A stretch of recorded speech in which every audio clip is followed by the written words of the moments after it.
Bénis-nous tous, Seigneur, par ta parole. Amen. Ta parole est la vérité. Ta parole produit la vie. Amen. Amen. Ta parole, c'est elle qui nourrit. L'homme ne vit pas seulement de pain, mais de toute parole qui sort de la bouche de Dieu. C'est ta parole qui enrichit. C'est ta parole qui bénit. Amen. Merci Seigneur pour cette parole qui nous fait du bien en ce jour. Au nom de Christ Jésus. Amen. Ne t'inquiète de rien. N'aie aucune crainte. Amen. Je te communique ma joie. J'avais chanté par rapport au passage. Amen. On va recevoir un cantique. Il y a notre maman Lily qui veut donner un cantique. Elle a été touchée. Amen. Donc elle veut donner un cantique. On l'écoute.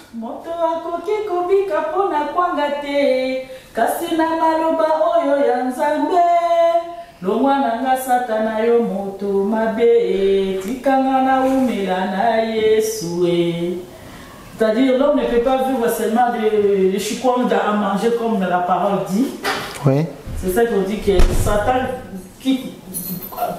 lâche-moi. Donc, je demeurerai dans la parole de Dieu. Amen. Qui est la vie. Amen. La parole de Dieu est la vie. La parole de Dieu produit la vie. Merci beaucoup. Amen. Amen. Nous allons continuer notre enseignement. Amen. Soyez tous les bienvenus. Celles et ceux qui nous suivent en ligne, que Dieu vous bénisse abondamment. Amen. Nous sommes dans Luc chapitre 8, qui est notre texte de base. Amen. Verset 11. Jésus répond en disant à ses disciples que la parole, c'est la sémence. La sémence, c'est la parole. Amen. Je viens de lire tout à l'heure. Élie a dit, Éternel, j'ai fait tout selon ta parole. J'aime le dire et je le répète, ce qui nous garantit le succès, ce n'est pas ce que nous faisons, mais c'est ce que la parole de Dieu déclare dans nos vies. Ce qui nous garantit la vie, c'est sa parole. Amen. Amen. S'il a dit tu vas vivre 120 ans, tu vivras 120 ans. S'il a dit tu vas vivre 70 ans, tu vivras 70. Même si tu veux, va prendre tous les grands médecins du monde. Amen. Amen. Tu vivras 70. S'il a dit j'ajoute 15 ans, il ajoutera 15 ans. Alléluia. Amen. Sa parole produit la vie. Amen. Donc il dit à ses disciples que la sémence, c'est la parole de Dieu. Et nous avons traité le premier groupe de personnes qui reçoivent la parole de Dieu. Amen. Jésus a parlé de 3 groupes. Il a parlé du premier groupe quand il dans le livre de Luc 8. Amen. Il dit, ce sont ceux-là dont ils entendent la parole, puis le diable vient et il enlève de leur cœur la parole. Amen. De peur qu'ils ne croient et qu'ils ne soient sauvés. Et j'ai développé ça en long et en large. Je ne vais pas revenir là-dessus, mais c'est juste un rappel. Chacun de nous va faire l'examen pour voir dans quel groupe il se situe à la fin de l'étude. Amen. Donc c'est pour cela qu'il faut bien écouter. Et ce qui te convient, ce qui te concerne, note-les et fais toi-même l'examen de ta propre vie. Et tu verras où est-ce que tu te trouves. Et puis sois vrai avec toi-même. Amen. En fonction de cela, le Saint-Esprit pourra t'aider à faire des améliorations s'il le faut. Alléluia. Amen. Vous m'entendez en ligne? Amen. Oui, amen. Ok. Amen. Amen. Donc, le deuxième groupe que nous avons vu, c'est toujours dans Luc 8. Amen. Le deuxième groupe que nous allons voir plus tôt, j'ai essayé de l'aborder le dimanche passé, mais le Saint-Esprit m'a conduit autrement. Amen. Et aujourd'hui, on va voir le deuxième groupe de personnes. En introduction, j'avais dit que je ne vais pas forcément te donner la définition de la parabole parce que Jésus donne la définition.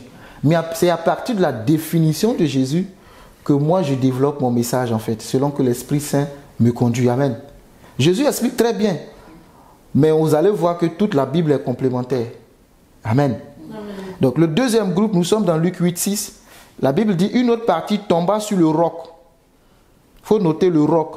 Quand elle fut levée, c'est-à-dire la sémence, elle sécha parce qu'elle n'avait point d'humidité. Une autre partie tomba sur le roc.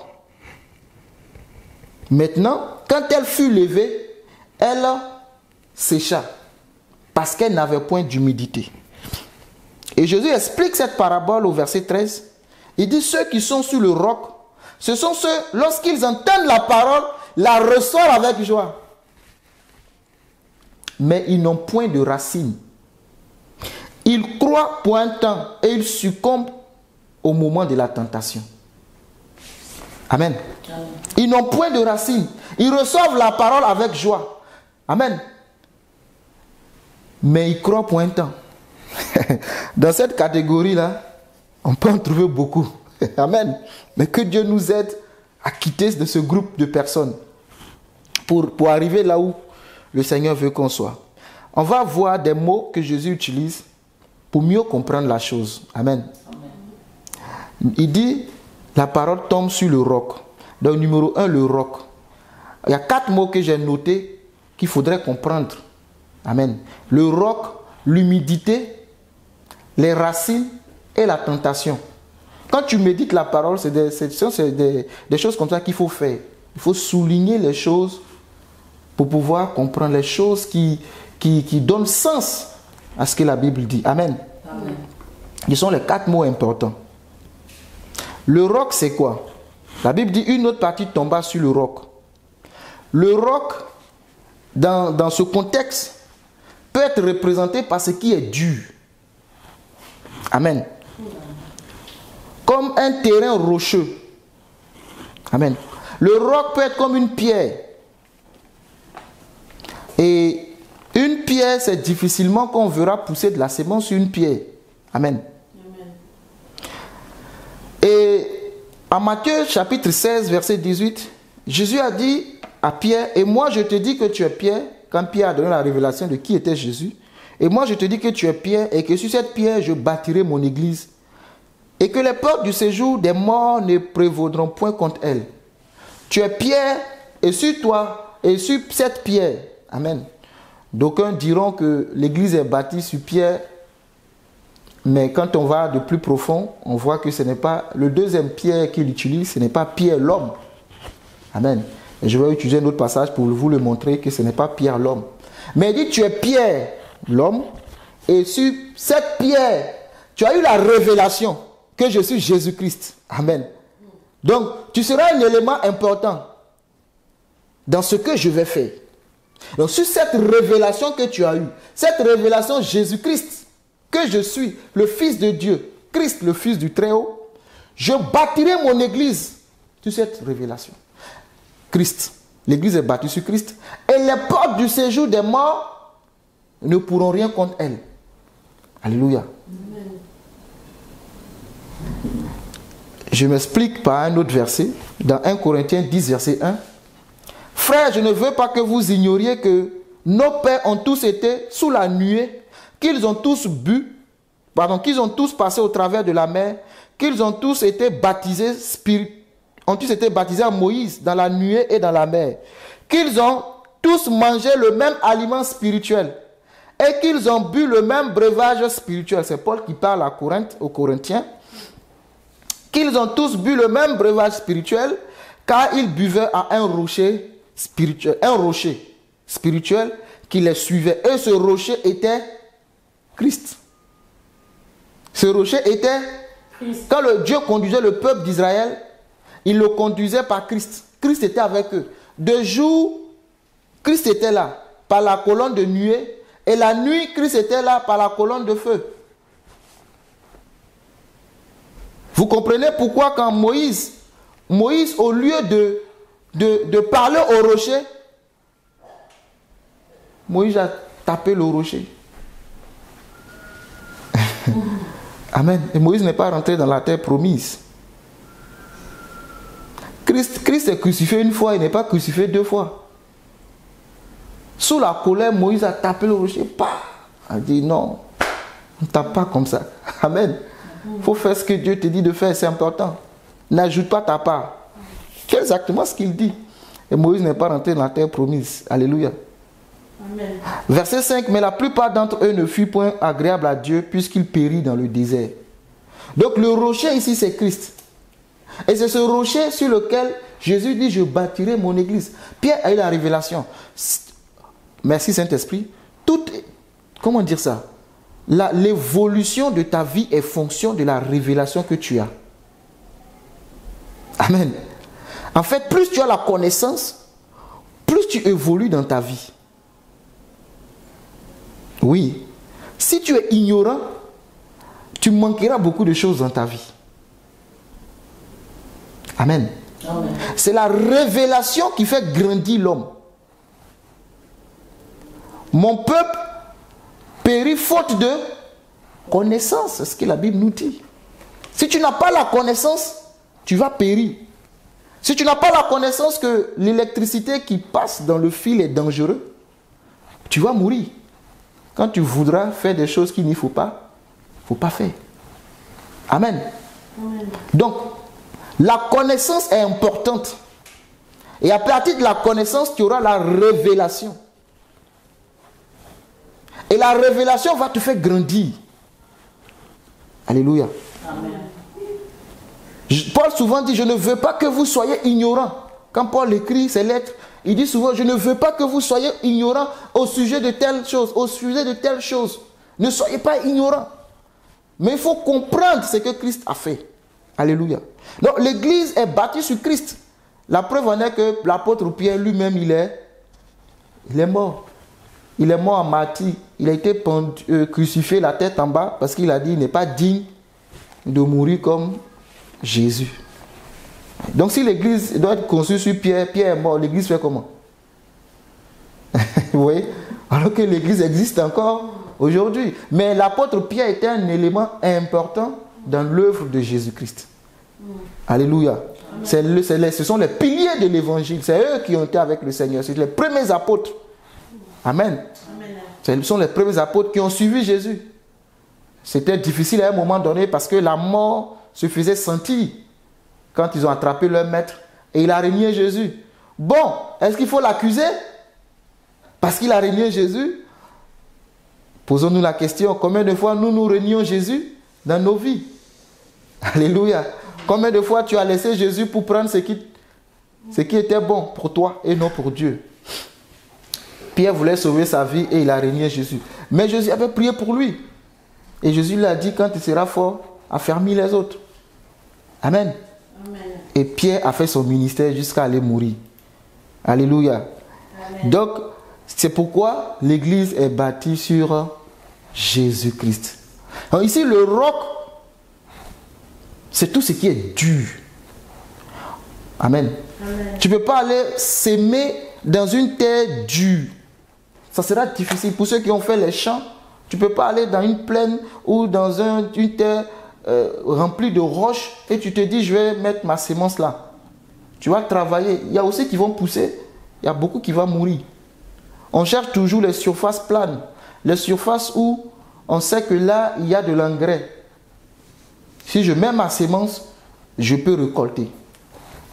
Et la Bible dit que la parole est tombée. Ce n'est pas que la parole n'est pas venue. Ils ont reçu la parole avec joie. Ils étaient contents. Alléluia. Amen. Mais lorsque... Attendez, je vais lire un passage et nous allons continuer. Dans Luc chapitre 6, verset 45, la Bible dit, l'homme bon tire de bonnes choses du bon trésor. Je vais tout doucement parce que c'est un enseignement. Amen. Si tu as des questions, n'hésite pas à les poser. C'est un enseignement. Et l'homme bon tire de bonnes choses du bon trésor de son cœur. Le cœur est très important. Et le méchant tire de mauvaises choses de son mauvais trésor. Car c'est de l'abondance du cœur que la bouche parle. Je continue. Pourquoi m'appelez-vous Seigneur, Seigneur, et ne faites pas ce que je dis? Pourquoi m'appelez-vous Seigneur, Seigneur, et vous ne faites pas ce que je dis? Maintenant, Jésus va expliquer, verset 47, une telle personne qui appelle Jésus Seigneur, Seigneur, et qui ne fait pas ce qu'il dit, la Bible dit, je vous montrerai à qui est semblable tout homme qui vient à moi, entend mes paroles et les pratique. Il est comment? Il est semblable à un homme qui, bâtissant sa maison, a creusé, virgule, creusé profondément. Il a creusé, virgule, creusé profondément et a posé le fondement sur le roc. Il a posé quoi? Le fondement sur le roc.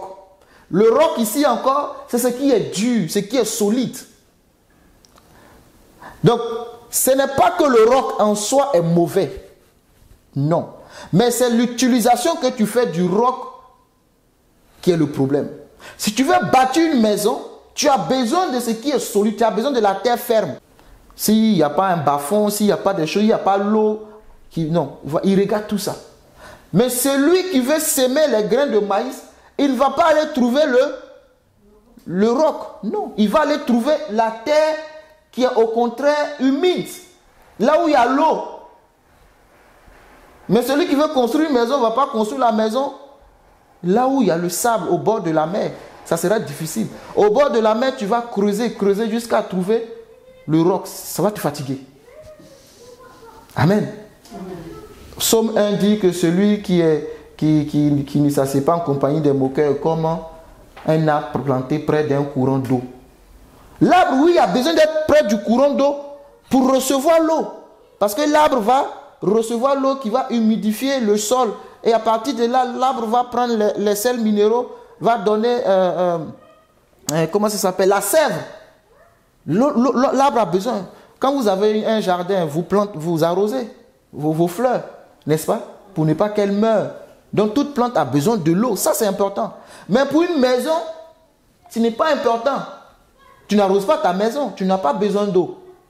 Tu as plutôt besoin d'une terre qui est ferme, en fait, pour construire ta maison. Donc Jésus dit, pour bâtir ta maison, l'homme sage fait quoi? Il creuse. Il ne s'arrête pas là. Il creuse encore. Et il creuse profondément jusqu'à aller trouver la terre ferme avant de poser la fondation. Amen. Et la fondation est fonction du niveau de construction. Si tu veux faire un immeuble, tu ne peux pas faire la même fondation que tu fais pour une villa basse. Amen. Plus la maison est élevée, plus la fondation est profonde. Alléluia. Enfant de Dieu. Si tu vois un homme, ne regarde pas ses fruits seulement, mais regarde la profondeur de sa relation. Si tu vois un homme qui réussit, un homme qui embellit, il ne faut pas seulement venir jalouser ce qu'il a. Non, il faut aller poser les bonnes questions. Comment tu fais? Amen. Quelle est la profondeur? Si tu n'es pas profond, il y a certaines choses que tu ne peux pas avoir. Tu prends un baobab qui est très gros, très géant. Ses racines sont tellement bien enracinées, en profondeur, que quand le vent souffle, c'est difficile. Et quand tu prends les petites plantes, il suffit d'un peu de vent et tout est à terre. Amen. Donc, ton niveau de stabilité est toujours fonction de ton niveau de profondeur. Dans tout ce que tu fais. Dans tout ce que tu fais, je précise. Plus tu as la connaissance dans la profondeur, plus dehors tu seras bien stable. Un chrétien, c'est une personne qui doit être profonde, enracinée. Donc quand les tempêtes soufflent, vous voyez, c'est comme le navire sur l'eau qui est attaché à l'ancre. Vous voyez, les vents soufflent, mais le bateau reste stable. Il ne bouge pas, parce qu'il est attaché quelque part. C'est ça un chrétien. Amen. Je continue, c'est bon? Donc, au verset 49, mais celui qui entend mes paroles et ne les pratique pas, il est semblable à un homme qui a bâti une maison sur la terre sans fondement. Le torrent s'est jeté contre elle. Aussitôt, elle est tombée et la ruine de cette maison a été grande. Alléluia.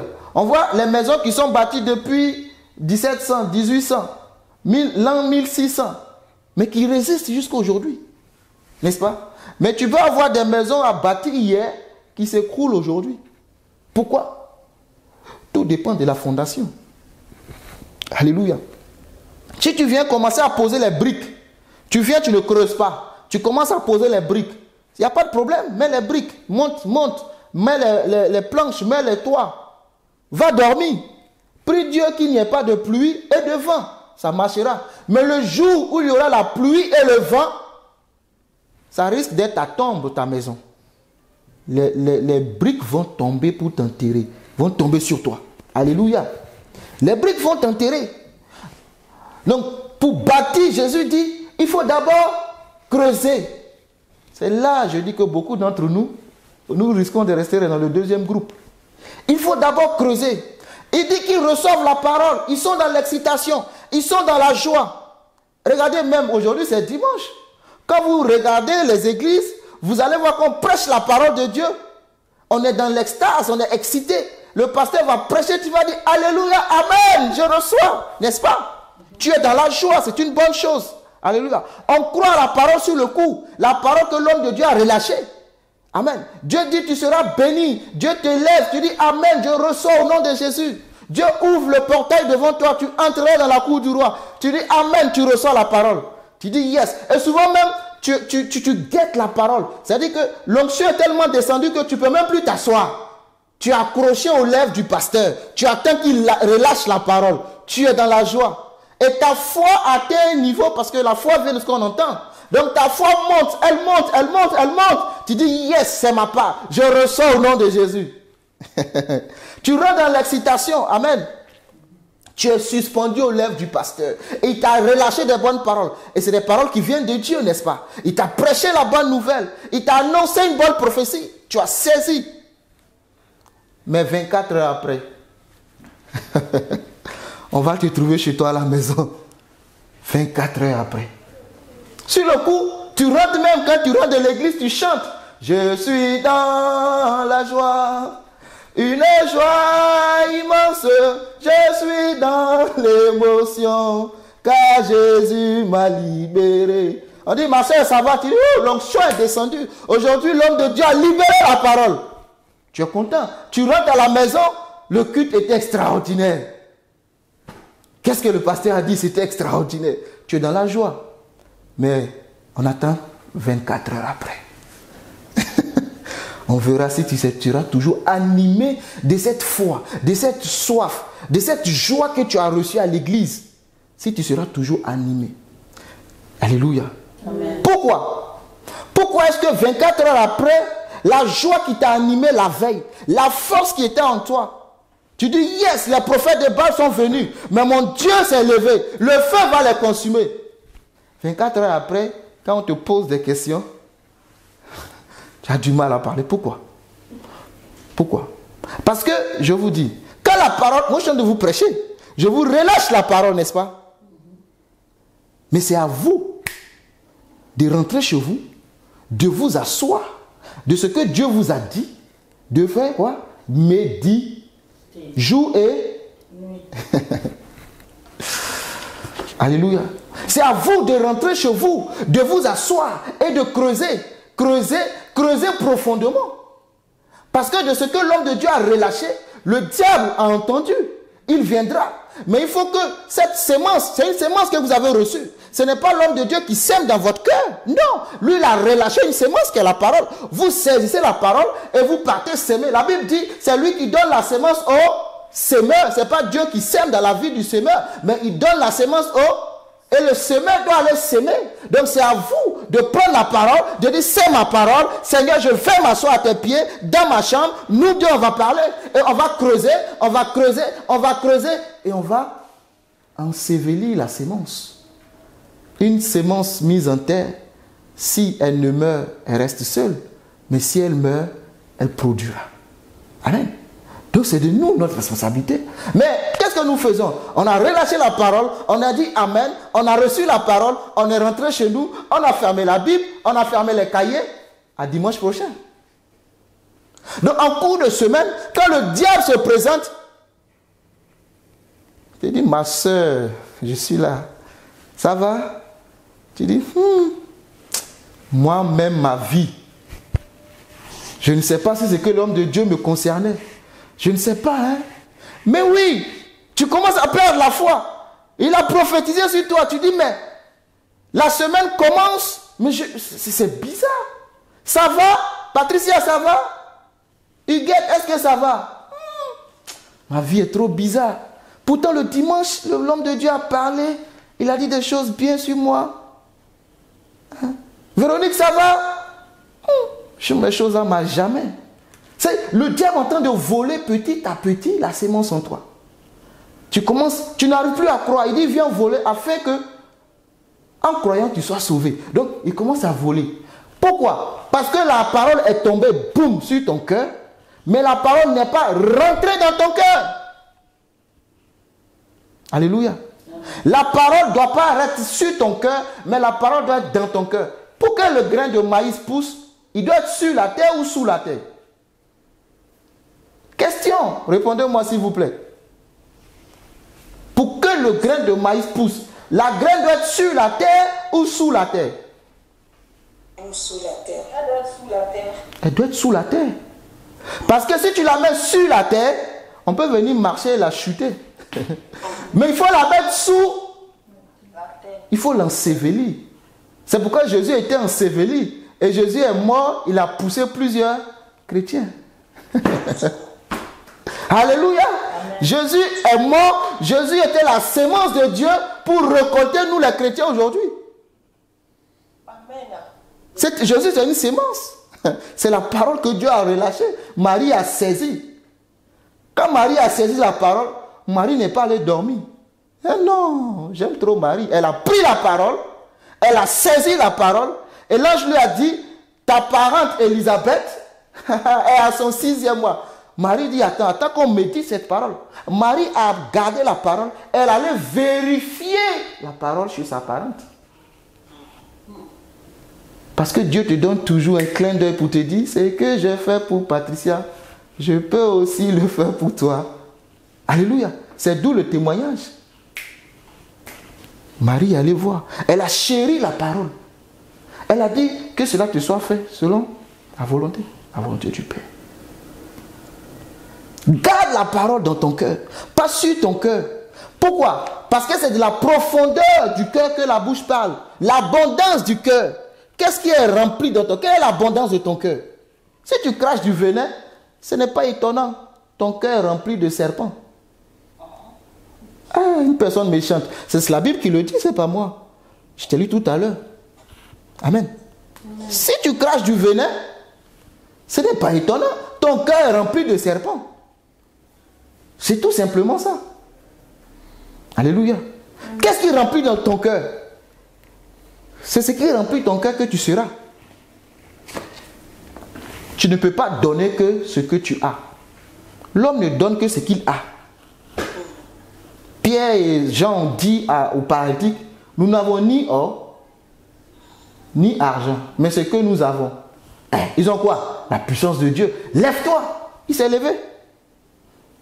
C'est ce que tu as que tu donnes. Donc si l'autre en face, c'est que des injustes, son cœur est rempli de ça. Ne cherche pas loin. Ne cherche pas loin. Alléluia. Amen. Jésus a dit, on ne va pas enlever, pour paraphraser, des mangues sur des figuiers. Hey. Alléluia. Je ne sais pas ce que je fais. Ah bon? Quel est l'état de ton cœur? Ben, j'avance. Amen.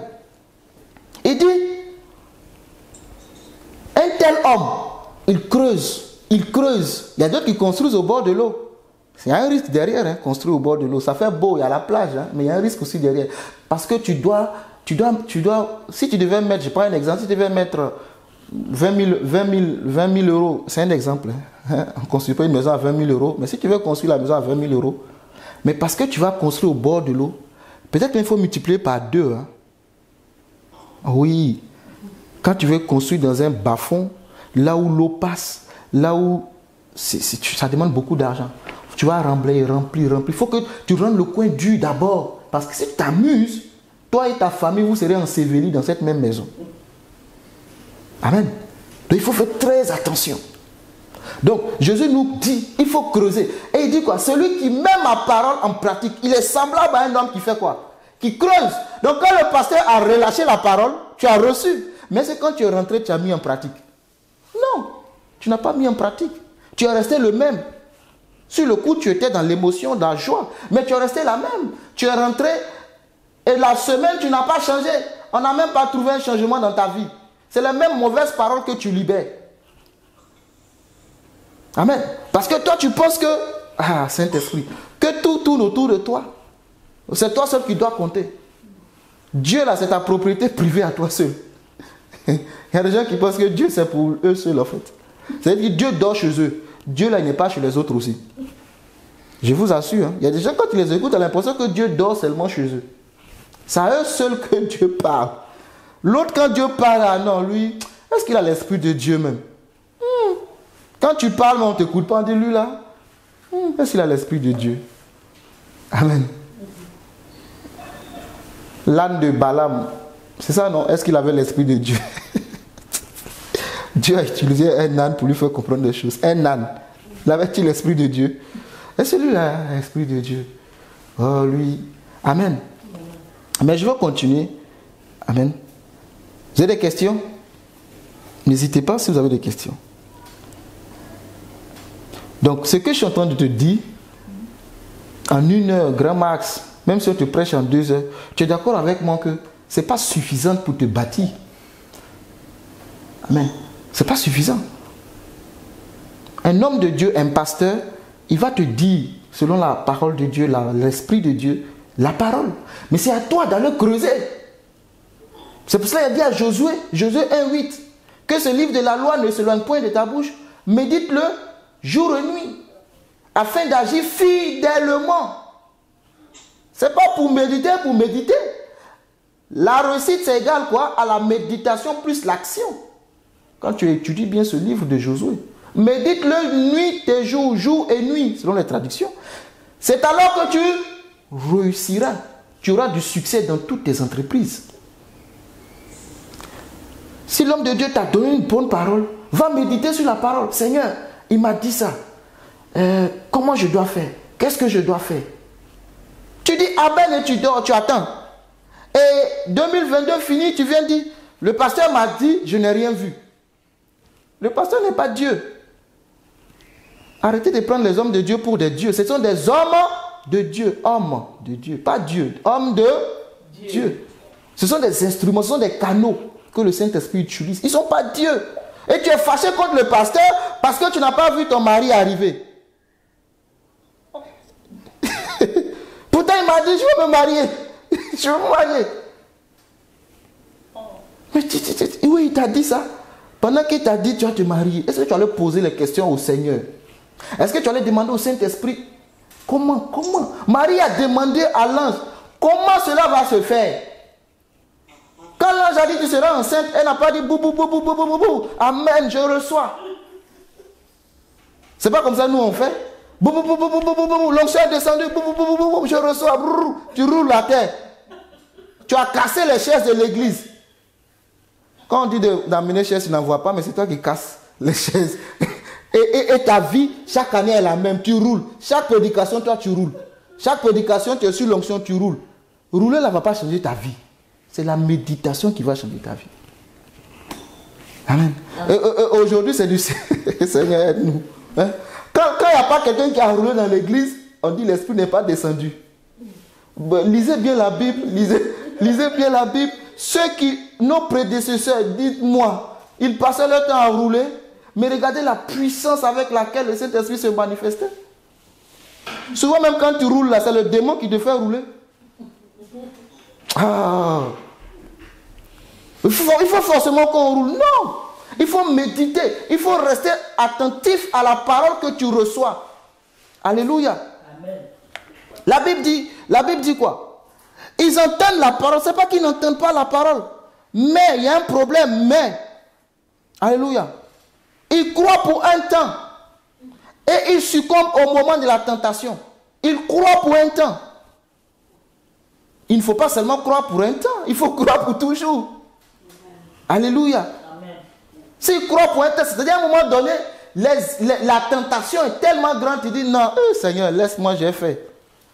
Joseph, merci Saint-Esprit. Joseph n'a pas cru en Dieu pour un temps. Quand Madame Potiphar est venue dire faisons les affaires, c'était la tentation. C'était pas une épreuve, mais ça c'était la tentation pour détruire sa destinée. Madame Potiphar dit couche avec moi. Si tu couches avec moi, tu prends la place de mon mari. Hey! En ce moment, Joseph est esclave. Seigneur, ne me pose pas ce genre de questions. Aide-moi s'il te plaît. Tu es esclave. Tu es esclave. On te fait une proposition pareille.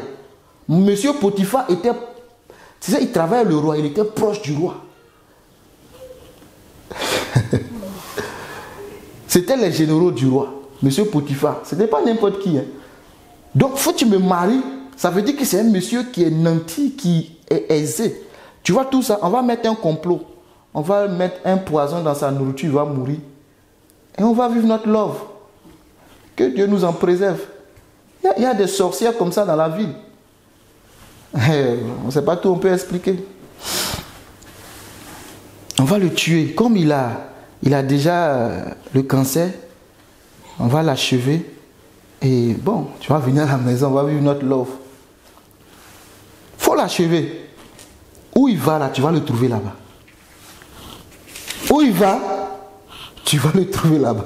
Vous allez régler vos comptes là-bas. Amen. Je continue. Donc, le roc, c'est important. Mais le roc, il faut savoir l'utiliser. Tel que la voiture a besoin du goudron pour bien rouler, pour qu'elle dure. La voiture, c'est sur le goudron, une voie bien bitumée, elle tient longtemps. Mais si ta voiture ne roule que dans la boue, dans la poussière, elle va tout le temps être chez le mécanicien. Les rotules, les amortisseurs, le pneu. Pourquoi? Parce que la route n'est pas bonne. Mais si tu mets une semence dans cette terre-là, elle sera contente. Elle va pousser. Mais si tu mets la semence sur le goudron, ça ne va pas pousser. D'ailleurs, les oiseaux vont venir rapidement prendre. Alléluia. Amen. Amen.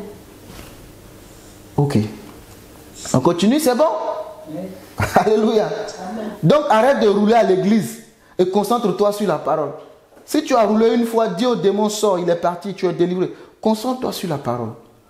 Quand la parole de Dieu est prêchée, l'onction corporative, il y a l'onction, quand on va à l'église, il y a ce qu'on appelle l'onction corporative. Amen. Ça te prend aussi. Mais ne reste pas seulement dans ça. Rentre dans l'onction personnelle. C'est-à-dire, Seigneur, quelle est ma part dans ça? Quelle est ma portion? Concentre-toi sur ta portion. Qu'est-ce que je dois faire? C'est ça qui est important. Alléluia. Amen. Et ensuite, l'humidité. Amen. Ils n'ont pas trouvé d'humidité. Mais c'est normal. Comment tu veux qu'on trouve l'humidité sur une pierre? Sur ce qui est dur. Comment on va trouver l'humidité dessus? On ne peut pas trouver l'humidité. Amen. On ne peut pas trouver l'humidité là où c'est dur. Et l'humidité est créée par quoi? Amen. La Bible dit, elle sécha parce qu'elle n'avait point d'humidité. Il n'y a pas d'eau. Il n'y a pas d'eau. La sécheresse veut dire qu'il n'y a pas d'eau. Et s'il n'y a pas d'eau, on ne récolte pas. Au village, quand on sème, on prie Dieu. Même ceux qui ne croient pas en Dieu, prient Dieu. Pour que la pluie tombe. Souvent même, ils vont aller voir leur fétiche. J'ai vécu ça, ce que je vous dis. J'ai vécu. C'était la sécheresse. J'ai fait le village, j'ai fait les champs. Amen. Il n'y avait pas de pluie parce qu'on disait qu'il y a un monsieur qui allait coucher avec une femme au champ et que c'est un interdit selon eux. Et leur Dieu est fâché. En ce moment, je ne connaissais pas Dieu, je ne connaissais pas la parole. Donc, comme Dieu est fâché, enfin, leur Dieu est fâché, il faut faire certaines choses pour que la pluie vienne. Sinon, c'est la famine totale. Donc, il faut que chacun prie son Dieu maintenant. Ah oui. Ça ne se fait pas. Tu es allé au champ pour travailler, tu vas coucher avec une fille au champ, ça bloque leur bénédiction selon eux. Oui. Donc, ils sont conscients que s'il ne pleut pas, on est tous foutus. Pourquoi? Parce que la pluie va envoyer l'humidité.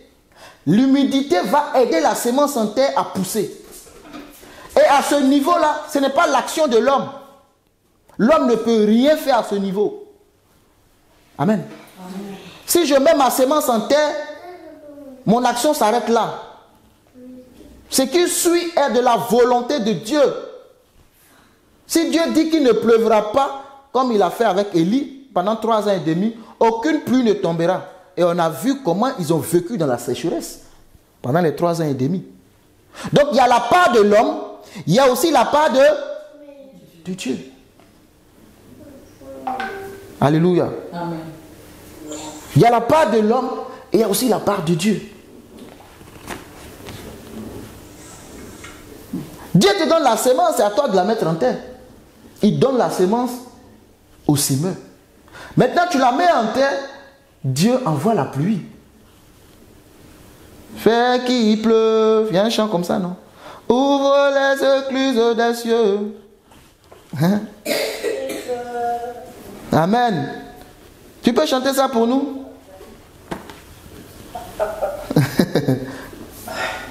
Il doit pleuvoir. S'il ne pleut pas, il n'y a pas de récolte. Chante. Si tu ne connais pas, médite. C'est tout ça la prédication de la parole. Fais qu'il pleuve. Pense à ta vie toi-même. Dis Seigneur, fais qu'il pleuve. Tu sèmes, tu ne récoltes pas, mais oh Saint-Esprit, merci. Que Dieu ouvre les écluses des cieux dans ta vie. Qu'il pleuve, qu'il pleuve. Parce que s'il ne pleut pas, tu ne peux pas récolter. Tes années sont les mêmes parce qu'il ne pleut pas dans ta vie. Le sol est dur.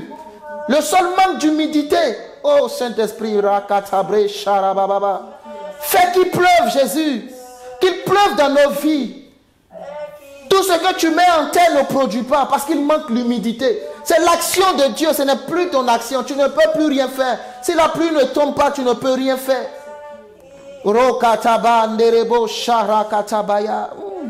Fais qu'il pleuve dans ma vie, Jésus. Que mes années ne se ressemblent pas, Seigneur.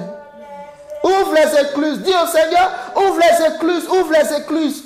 Ouvre les écluses des cieux. Ouvre les écluses des cieux. Rekataba. Brenda rakatora bro sheterebo kontalababa. Brende bro shatabre katabaya rebros kotora baba.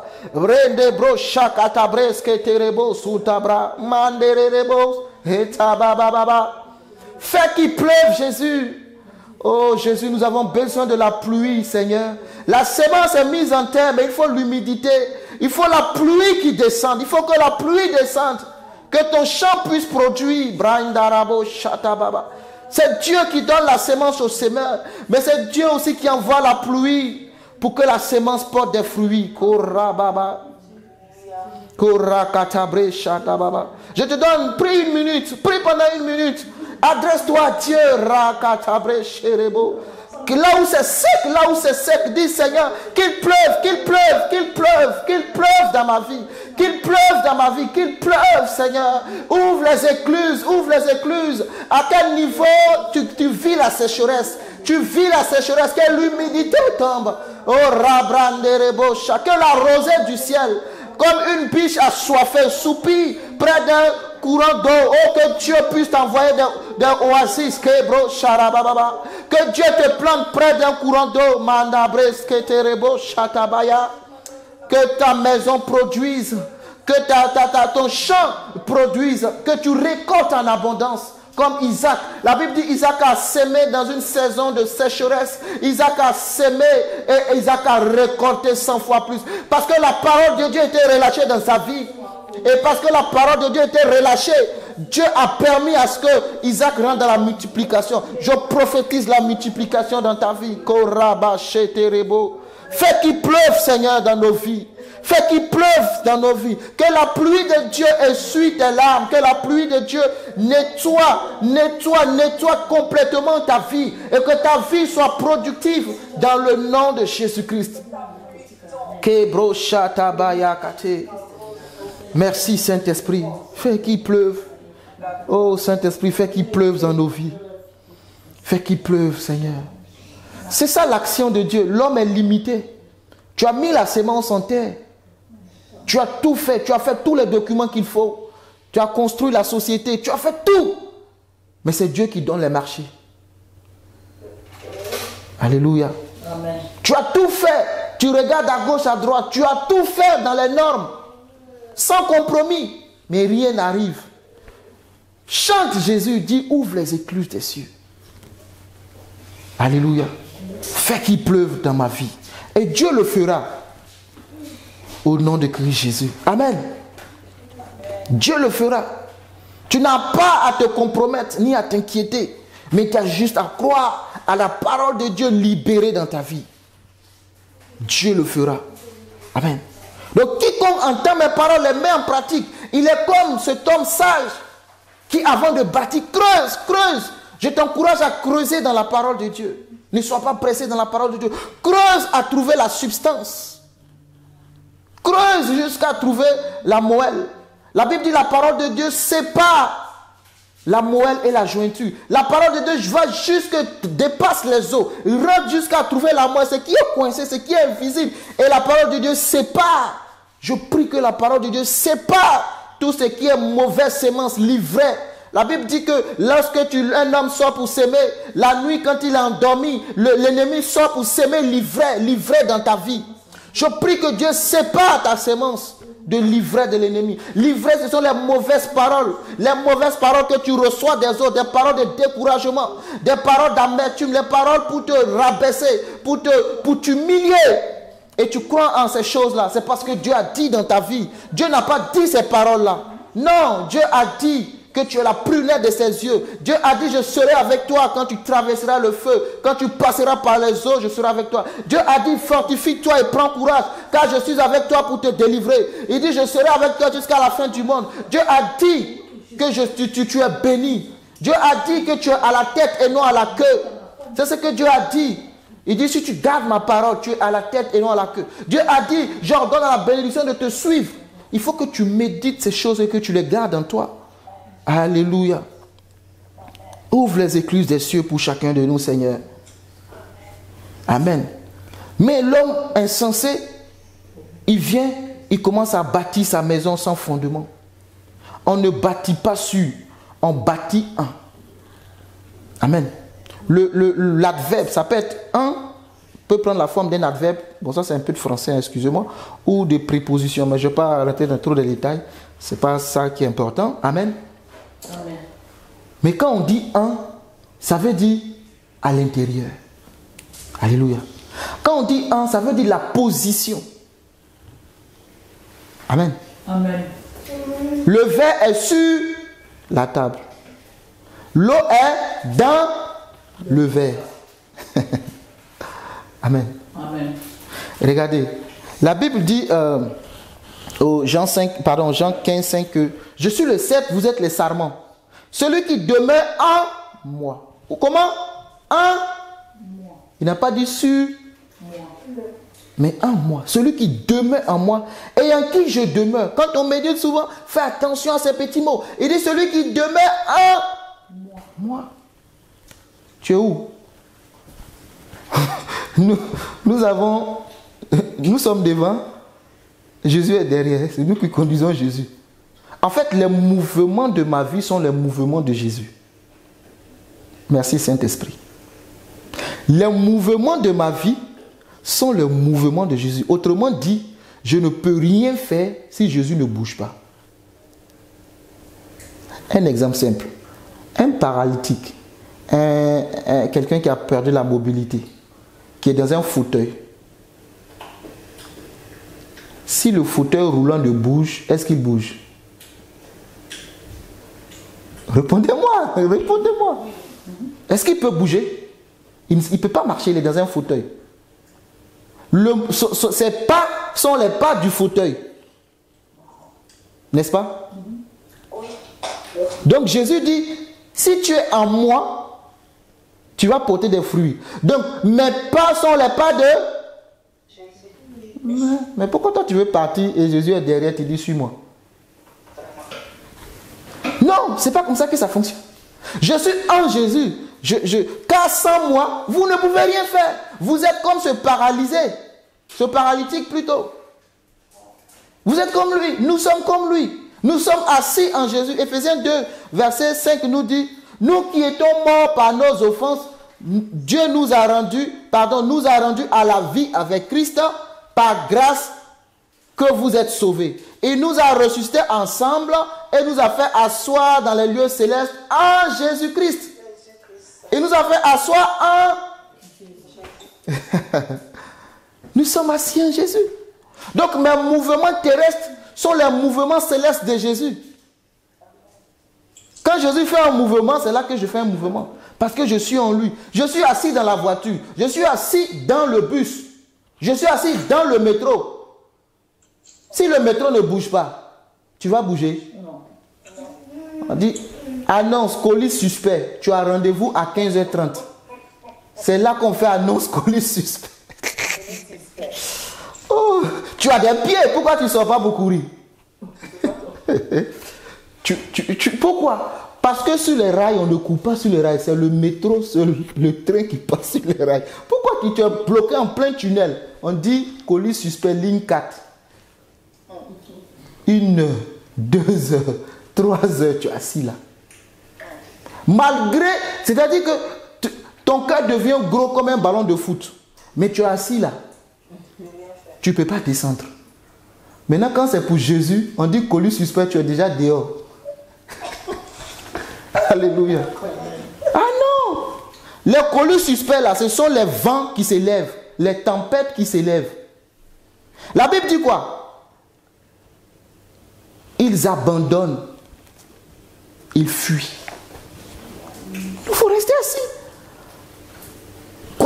Quoi qu'il arrive, le métro finira par bouger. Tu veux forcer? Ils vont trouver une solution. Le métro va bouger. Assieds-toi en Jésus. Amen. Donc nous sommes assis en Jésus. C'est important. Maintenant, toi, tu es où? Toujours dans Ephésiens, verset 10. Car nous sommes son ouvrage ayant été créé en Jésus-Christ. Il n'y a pas de vie chrétienne en dehors de Jésus-Christ. Ça s'appelle une vie religieuse. Parce que tout c'est en Jésus-Christ. Pour des bonnes œuvres que Dieu a préparées d'avance afin que nous les pratiquions. Amen. Pour les bonnes œuvres que Dieu a préparées d'avance afin que nous les pratiquions. On les trouve où? Les bonnes œuvres. Où est-ce qu'on les trouve? En Jésus. Donc si tu veux connaître les bonnes œuvres, va t'asseoir en Jésus. Donc va dans la méditation avec Jésus. Arrête de courir à gauche, à droite pour chercher ton pain quotidien. Matthieu 6 dit, donne-nous aujourd'hui notre pain de ce jour. Donne.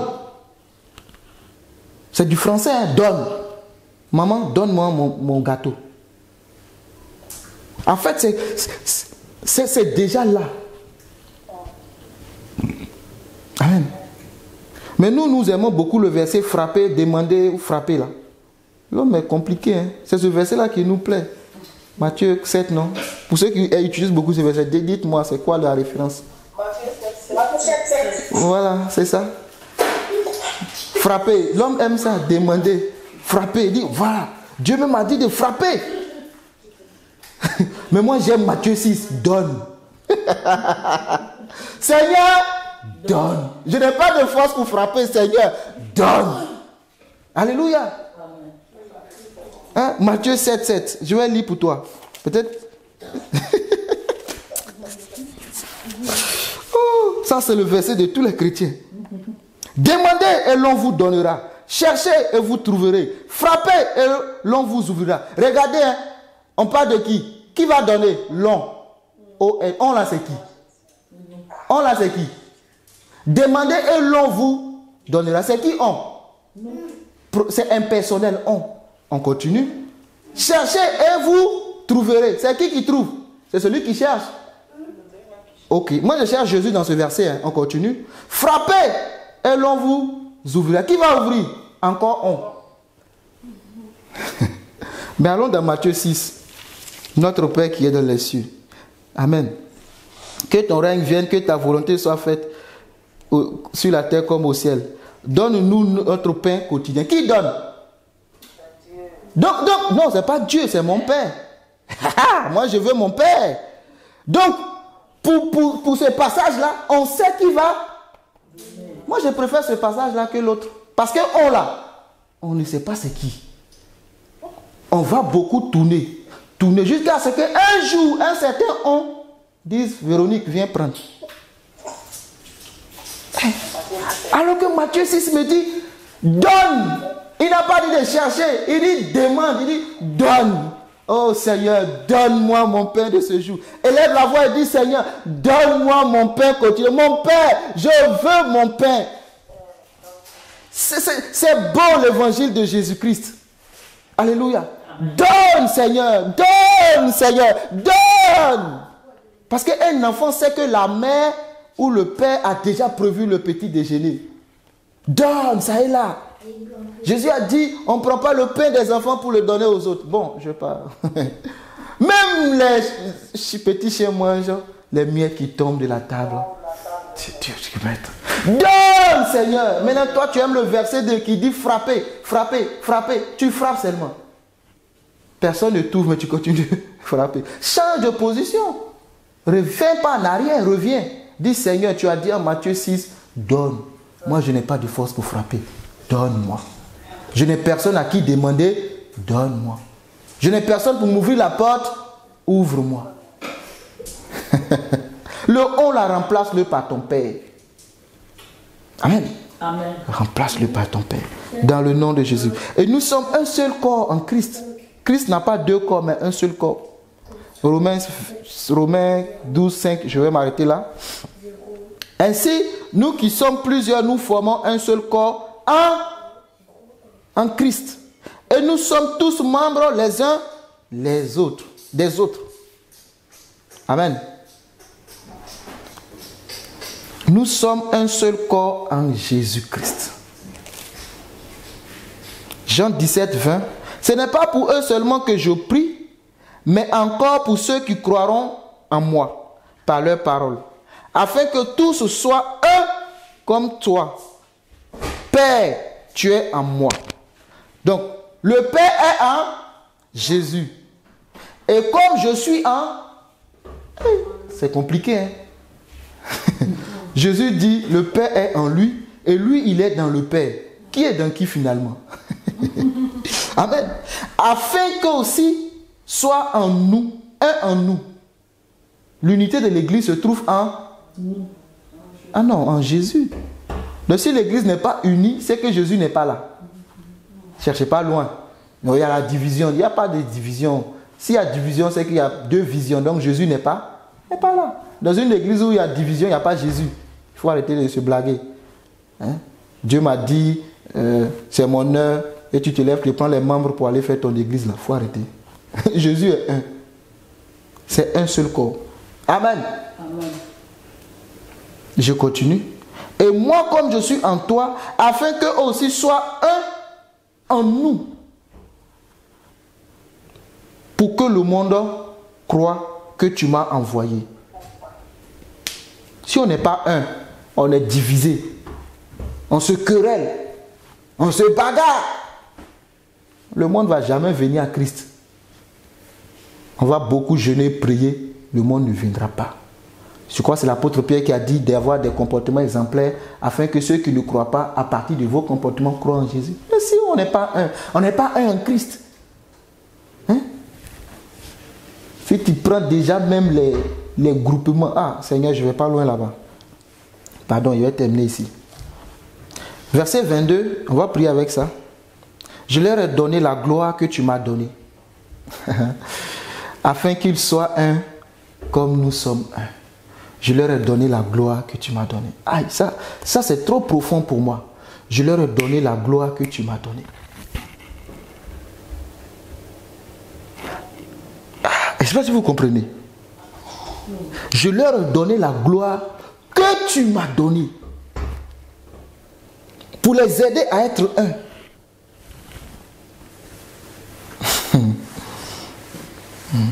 Seigneur, fais-moi voir ta gloire. Ça, c'est Moïse qui a demandé à Dieu. Seigneur, fais-moi voir ta gloire. Ta gloire, Seigneur. Seigneur, fais-moi voir ta gloire. Mais Jésus ici dit, je vous ai donné ma gloire. Amen. Amen. Je vous ai donné ma gloire. Il a dit à Moïse, nul ne peut voir ma face et vivre.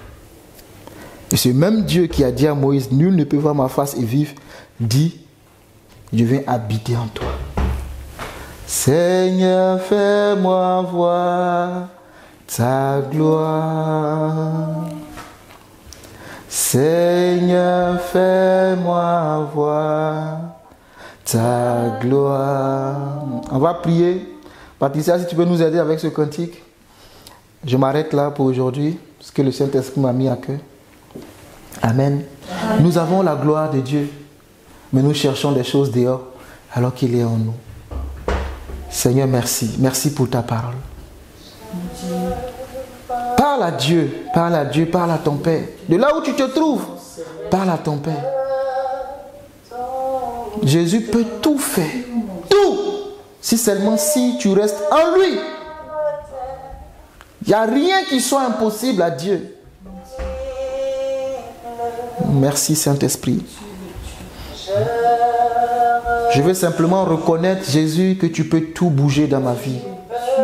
Tu peux tout changer dans ma vie, Seigneur. Tu peux changer mon paradigme mental, Seigneur. Ma manière de penser, de concevoir les choses, Seigneur. Ouvre, Seigneur, le ciel.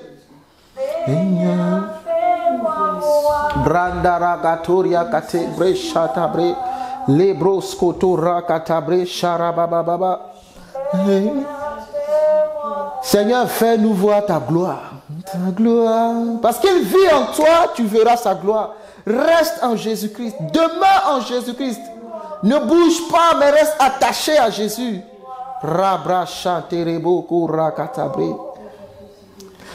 Seigneur, fais-moi voir ta gloire.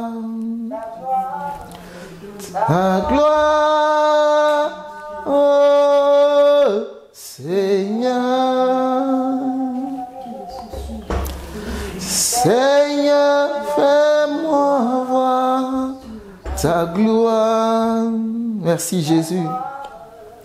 Ta gloire, oh, Seigneur. Seigneur, fais-nous voir ta gloire. Dieu te fera voir sa gloire. Parce que Jésus a dit, je leur ai donné la gloire que tu m'as donnée, afin qu'ils soient un comme nous sommes un. C'est sa parole. Je leur ai donné. Je leur ai donné. C'est sa parole. Merci Seigneur Jésus. Je veux ta gloire Jésus. Pas la gloire des hommes, mais la gloire qui vient de toi Jésus. Seigneur, je veux voir ta gloire dans ta vie, dans la maladie, Seigneur. Relève, guéris. Ta gloire. Seigneur, fais-nous voir ta gloire. Rabababa. Gloire. Tu verras sa gloire. Seigneur, fais-nous voir sa gloire. Sa gloire, Jésus. Seigneur. Rabababa.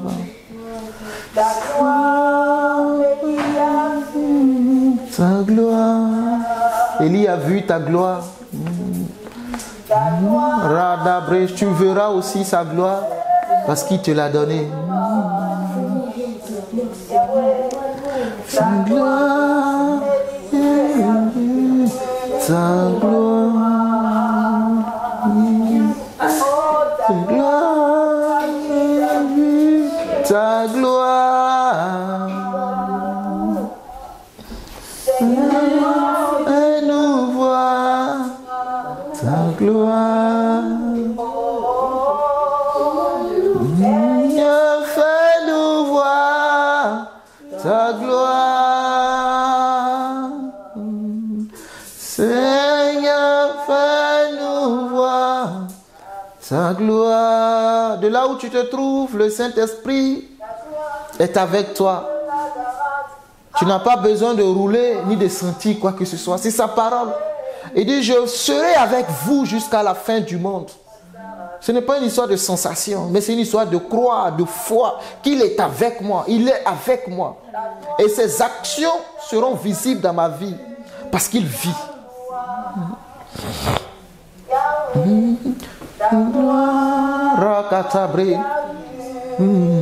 Sa gloire. Jésus, merci. Merci Jésus pour cette gloire. Sa gloire. Sa gloire. Vu sa gloire. Merci Seigneur. Amen. Merci beaucoup Seigneur Jésus.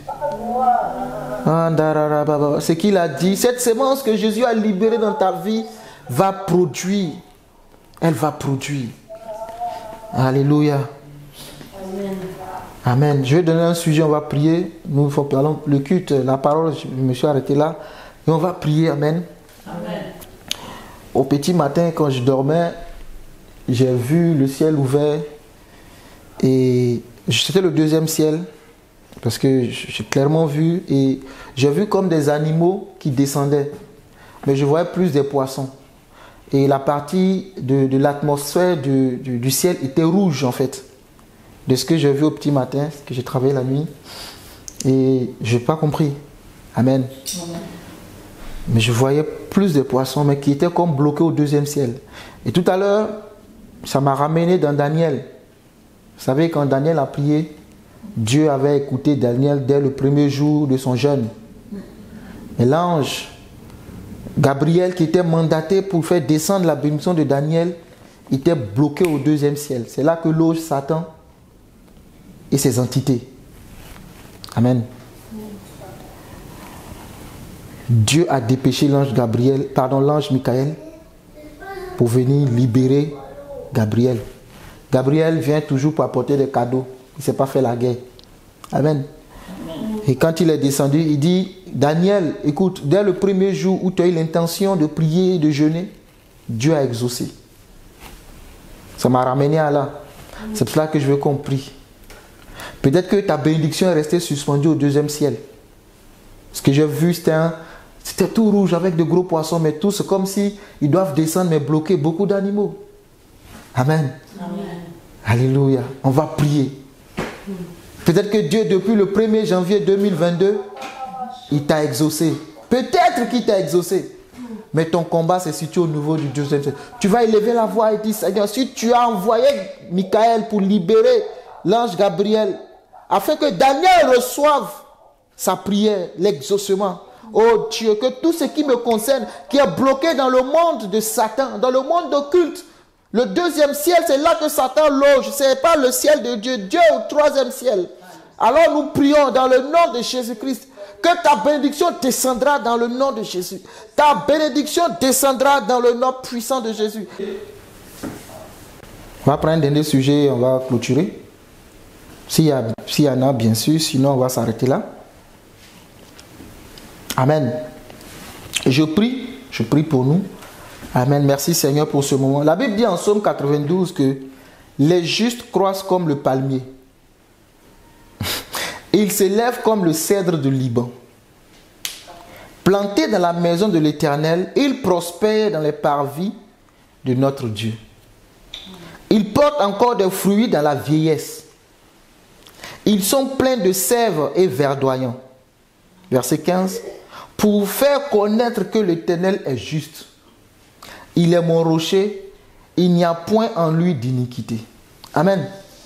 Je veux prier pour toi à partir de ce psaume, que Jésus-Christ qui t'a justifié te fasse croître comme le palmier. Amen. Amen. Que Dieu te lève comme le cèdre du Liban. Amen. Alléluia. Pendant que tu es planté dans la maison de Dieu, c'est-à-dire tu demeures sous l'abri du Très-Haut, je prie que tu prospères dans les parvis de Dieu. Alléluia. Amen. Que tu prospères dans ta société, que tu prospères dans cette nation. Je prie que tu portes encore des fruits. Même dans ta vieillesse. Là où tu penses que la vieillesse est synonyme de manque de force. Ce n'est pas forcément l'âge. Mais tu manques de force. Même si tu manques de force, je prie que l'Éternel te permette de porter beaucoup de fruits. Abraham n'avait plus de force pour concevoir. Dieu lui a donné Isaac. Amen. Alléluia. Que tes fruits soient verdoyants. Que ta sémence puisse porter des fruits. Que ton sol soit fertile et que ta sémence pousse. Que tout arbre que tu mets en terre soit plein de sève. Parce que sans la sève, il n'y a pas de production. Dans le nom puissant de Jésus-Christ. Que l'Éternel te donne un témoignage. Afin que les autres sachent qu'il est ton rocher. Il est ton bouclier. C'est en lui que tu bâtis. Que cette semaine soit bénie. Qu'elle soit prospère. Dans le nom de Jésus-Christ. Que Dieu bénisse ta vie. Que Dieu bénisse ta famille. Que Dieu bénisse ton entourage. Dans le nom de Jésus-Christ. Va et médite sur ce que tu as reçu. Creuse. Creuse jusqu'à trouver la profondeur. Avant d'élever les murs. Au nom de Jésus. Amen. Amen. Je te souhaite un bon dimanche. À jeudi par sa grâce pour ceux qui nous suivent. Aujourd'hui, on a commencé à midi parce que je travaillais la nuit. Donc, voilà. Voilà pourquoi. Amen. Priez pour moi aussi. Que Dieu fasse sa grâce. Amen. Amen. Que Dieu vous bénisse. Allez, bon début de semaine à tous. Amen. À bientôt. Amen. À bientôt.